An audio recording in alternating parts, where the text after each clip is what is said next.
के बहनवा दलनवा कैसे जाई सखिया। राधे श्याम बोला मैं पानी के बहनवा दलनवा कैसे जाई सखिया।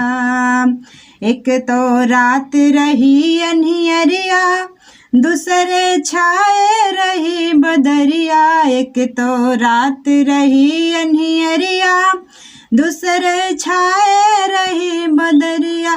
तीसरे जवना लैके ठाड़ी मैं आंगनवा दलनवा कैसे जाई सखिया।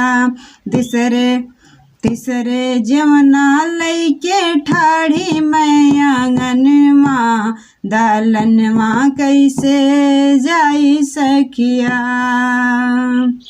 राधे श्याम बोला मैं पानी के बहनवा दलनवा कैसे जाई सखिया।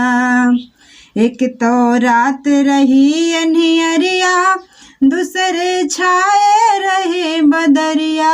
एक तो रात रही अन्हियरिया दूसरे छाए रही बदरिया। तीसरे गेड़ुआ लैके ठाड़ी मैं आंगनवा दलनवा कैसे जाई सखिया।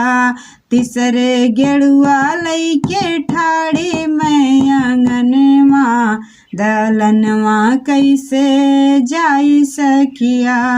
राधे श्याम बोला मैं पानी के बहनवा दलनवा कैसे जाई सखिया।